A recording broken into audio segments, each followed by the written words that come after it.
You start the fire. तो hi everyone, welcome to our channel. I hope आप लोग सब बहुत ज़्यादा अच्छे होंगे। तो लो जी, आ गई हूँ मैं आप लोगों की प्यारी सी हॉरर वीडियो के साथ। तो इस वीडियो में डर तो है, लेकिन साथ ही साथ एक पिता का अपने बेटे के लिए जो प्यार है ना, वो भी इस वीडियो में शो होता है। तो ज़्यादा टाइम ना वेस्ट करते हुए हम वीडियो शुरू करते हैं।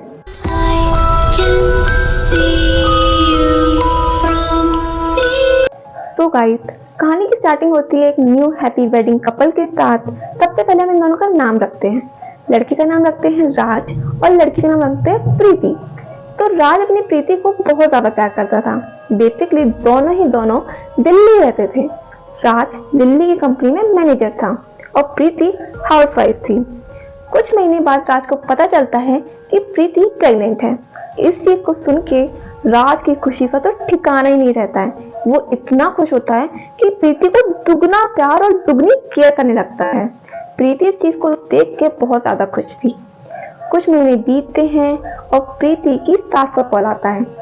उसकी सास बोलती है कि बेटा, हमारे यहाँ पे एक रूल या फिर रीति रिवाज है कि जो बेटी होती है, लड़की की बहू जो होती है ना, उसके लिए हम एक प्रोग्राम रखते हैं जो बेसिकली ससुराल में होता है। सास करती है बेबी शावर, जिसको हम हिंदी में बोलते हैं गोद भराई।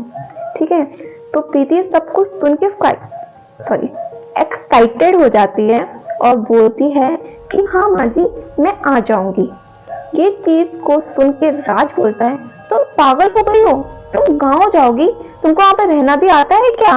और हमारा बच्चा, उसको प्रॉब्लम नहीं होगी क्या? तो प्रीति बोलती है कि बच्चे को तो दुआएं मिलेगी, क्योंकि पूजा तो बच्चे के लिए ही है। ये चीज को सुन के राज बोलता है कि नहीं नहीं, मैं अपना बच्चा गांव में नहीं पालूंगा। तो प्रीति बोलती है कि क्यों, 2-3 दिन की बात ही तो है। तो राज तब भी मना करता है, लेकिन प्रीति है ना, राज को प्यार से बहला फुसला के अपनी बात मनवा ही लेती है। अब बताओ कि पति क्या करे, बीवी की बात तो माननी ही पड़ती है। तो राज भी बात मान जाता है। सिंपल सी बात है भाई। राज अपना बोरिया बिस्तर मतलब कपड़े लत्ते पैक करके अगले दिन ही प्रीति के साथ अपने गांव निकल जाता है। पता नहीं फ्रेंड्स, कुत्ते की भौंकने की इतनी ज्यादा कंटिन्यूसली आवाज आ रही है ना कि मेरे तो गूज़बम्प्स ही आ गए। वैसे भी रात के 12 बज रहे हैं। इस चीज को इग्नोर करके जल्दी कहानी खत्म करती हूँ। तो क्या होता है कि राज और प्रीति अपनी कार के साथ गाँव निकल जाते हैं। अब क्या होता है कि गांव पहुंचने में 10 मिनट की देरी होती है कि राज भाई साहब की हो जाती है कार खराब। प्रीति बोलती है कि कार तो अभी बीच में कोई सही करने आएगा नहीं, तो क्यों ना पैदल चलते हैं और घर पहुंच जाएंगे तो बोल देंगे कि कार को सही करवा दो। तो राज बोलता है हाँ, ये बात तो तुम सही कह रही हो, तो पैदल ही चलते हैं। दोनों पैदल चलने लगते हैं।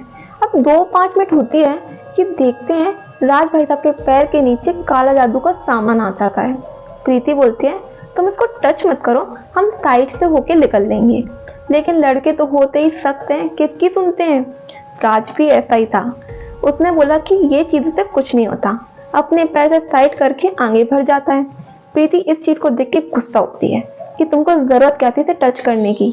तो राज बोलता है अब तुम मुझसे बहस मत करो, घर जाके बात करेंगे। तो प्रीति भी चुप हो जाती है और इग्नोर करके घर की तरफ निकल जाती है। वो दोनों घर पहुंचते हैं कि सारे रिश्तेदार उन दोनों को, ओह माय गॉड, सच में बहुत सारे डॉग भौंक रहे हैं। तो सारे रिश्तेदार उन दोनों को इतना ग्रैंड स्वागत करते हैं ना। इसी बीच में क्या होता है कि राज का डॉग, हाँ एक बात तो मैंने आपको बताई नहीं, जो राज है ना, उसका एक प्यारा पालतू डॉग है। जब भी छुट्टी मिलती थी ना, तो राज इससे मिलने जरूर आता था। इससे इतना प्यार करता था और डॉग भी उससे इतना ही प्यार करता था। इस चीज को देख के लोग शॉक हो जाते हैं कि भाई राज इतने टाइम बाद आया फिर भी भौंक रहा है। बट कुछ लोगों को लगता है कि हो सकता है राज इतने टाइम बाद आया हो तो डॉग गुस्सा हो इसलिए भौंक रहा है। इस चीज को इग्नोर करके दोनों घर के अंदर आते हैं, खाना पीना खा के सोने निकल जाते हैं। अब रात के कम से कम 2 या 1 बज रहे होते हैं और प्रीति को इसी बीच बहुत घुटन सफोकेशन वाली चीजें महसूस होने लगती हैं। प्रीति धीरे धीरे अपनी आंखें खोलती है और क्या देखती है कि जो उसके पति परमेश्वर राज है ना, वो साइड में बैठ के उसको बहुत अजीब तरीके से देख के उसके टमी एरिया को मतलब पेट को आराम से सहला रहे होते हैं। प्रीति इस चीज को देख के इतना ज्यादा डर जाती है ना और पूछती है कि तुम ये कर क्या रहे हो। तो राज बोलता है कि मुझे नींद नहीं आ रही थी तो मैंने सोचा क्यों ना अपने बच्चे के संग खेल लूं। तो प्रीति को अजीब तो लगता है लेकिन वो कुछ बोलती नहीं है, आराम से सो जाती है और राज भी आराम से सो जाता है। अब सुबह का टाइम आता है और धीरे धीरे यहाँ से राज में चेंजेस आना शुरू हो जाते हैं। अब गांव में क्या होता है कि लोग 7 बजे उठते हैं और नहा धो के पूजा घर में पहुंच जाते हैं। अब शहर जैसे लोग तो है नहीं भाई, 10 बजे उठ रहे हैं, 12 बजे पूजा हो रही है। गाँव के थोड़े सख्त रूल होते हैं, तो ऐसा ही होता है। राज और प्रीति भी नहा धो के पूजा घर में पहुंचते हैं। लेकिन इसी बीच क्या होता है, राज के पैर में ना जाने कहां से कांच का टुकड़ा आके लग जाता है। मतलब वो पूजा घर में कदम ही नहीं रख पाता है, आराम से बैठ जाता है कुर्सी पे और उसको इतना ज्यादा खून निकल रहा होता है। पहले तो बोलते हैं कि मुझे नहीं लगी है, बट उसको इतना खून निकल रहा था और लोग उसकी ज्यादा खातिरदारी करने लगते कि भाई घर का बेटा आया है। इस चीज को ना देखते हुए कि वो पूजा भी नहीं पहुंच पाया और प्रीति ने भी इस बात को इग्नोर कर दिया। दिन का टाइम आता है और खाना पीना खाने के लिए दोनों के दोनों अपनी टेबल पे बैठते हैं। बट राज ऐसे खाना खा रहा था जैसे उसे महीनों से खाना ही ना मिला हो। मतलब इतना ज्यादा भट्टों की तरह खाए जा रहा। प्रीति को ये बात अजीब लगती है। वो सोचती तो है कि राज बहुत अजीब चीजें कर रहा है और ये कर तो ही कर रहा है, बट वो इस चीज को इग्नोर कर देती है। तब बोलते हैं शायद बच्चा को इतने टाइम बाद अपनी माँ के हाथ का खाना मिला है तो बहरा बहरा के खा रहा होगा। इस चीज को भी वो लोग इग्नोर कर देते हैं। अब राज खाना पीना खा के अपने रूम की तरफ निकल जाता है और प्रीति भी नहीं रोकती है। प्रीति अपनी सास के साथ बात करने लग जाती है, मतलब क्यों ना करे, इतने टाइम बाद अपनी सास से जो मिली थी। इतनी देर में प्रीति जाती है अपने रूम में वापस और देखती है कि जो उसके पति है ना वो पत्नी बन गए हैं। मेरा मतलब है कि साड़ी वगैरह पहन के मस्त तैयार होके उसके सामने खड़े हुए हैं और प्रीति को बोलते हैं थोड़ी डरावनी आवाज में, अमार बच्चा दे, अमार बच्चा दे, मतलब अपना बच्चा मुझे दो। इस चीज को देख के प्रीति तो पहले समझ ही नहीं पाती है कि ये बोल क्या रहा है, लेकिन डर बहुत जाती है। वो डायरेक्ट अपनी सास के पास जाती है और उसको सारी बातें बता देती है कि हम आए तो ऐसा हुआ, तब से ऐसी ऐसी चीजें मेरे संग हो रही हैं। सास तो पहले बहुत ज्यादा गुस्सा करती है कि तुमने मुझे बताया क्यों नहीं पहले ये सारी चीजें, लेकिन इस चीज में समय ना वेस्ट करते हुए डायरेक्ट अपने पंडित पे जाती है और उसे सारी बातें बता देती है। पंडित डायरेक्ट उनके घर आते हैं और देखते हैं कि इसके ऊपर कोई काला जादू तो किया गया है, लेकिन किसका किया है ये नहीं पता। वो अपनी झाड़ फूक का सामान लाते हैं और उस पर कुछ झाड़ फूक टाइप की कुछ चीजें करते हैं। तो पता चलता है कि जो झाड़ फूक है ना वो कोई बंगाली औरत ने किया है। तो भूत भी बंगाली ही था, तो उसकी लैंग्वेज किसी को समझ में ही नहीं आ रही थी। पंडित जी बोलते हैं कि तुम यहाँ से जाने का क्या लोगे। तो राज बोलता है, मतलब जो आत्मा होती है ना वो बोलती है कि मैं इसके शरीर को छोड़ के कहीं नहीं जाने वाली हूँ। पंडित भी बोलता है कि तुमको यहाँ से जाना ही होगा। 1 महीने होते हैं, 2 महीने होते हैं, पूजा पे पूजा, पूजा पे पूजा, लेकिन राज सही होने का नाम ही नहीं ले रहा था।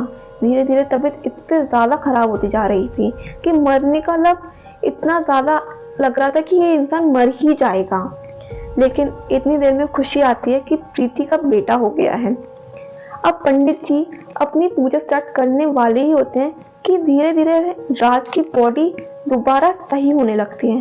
पंडित जी कहते हैं कि इतना अच्छा चमत्कार एकदम कैसे हो गया।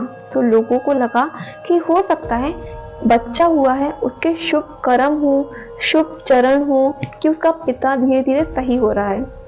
15 दिन में राज एकदम अच्छे से सही हो जाता है और लोगों को लगता है कि चलो अच्छी बात है, खुशखबरी आई और दोनों साइड से आई, पिता भी सही हो गया और बेटा भी। लेकिन कुछ दिनों में क्या पता चलता है कि उसके बच्चे की हालत इतनी ज्यादा खराब है कि वो हॉस्पिटल तक भर्ती हो रहा है। इस चीज को देख के दोबारा पंडित जी को बुलाया जाता है और पंडित जी से पूछा जाता है कि इसका बच्चा क्यों बीमार हो गया, एकदम वो भी। तो पंडित जी फिर से अपनी सारी प्रक्रिया करते हैं और उस भूतनी को दोबारा बुलाते हैं। उस भूतनी से बोलते हैं कि तुम इसको तो सही कर दिया, इसको क्यों तबीयत खराब कर दी। भूतनी कुछ नहीं बोलती और हंस के दोबारा चली जाते हैं। यहाँ पे कहानी होती है एक लवली पिता और उसके प्यारे बच्चे के बीच में। राज का सही होना, उसके बच्चे की तबीयत खराब होना, ये सब कुछ वो चुड़ैल ही कर रही है। तो वो अपने बच्चे को कहता है कि मतलब राज को कहता है कि जाओ बेटा, अपने बेटे को लेके आओ क्योंकि उसकी जान है अब खतरे में।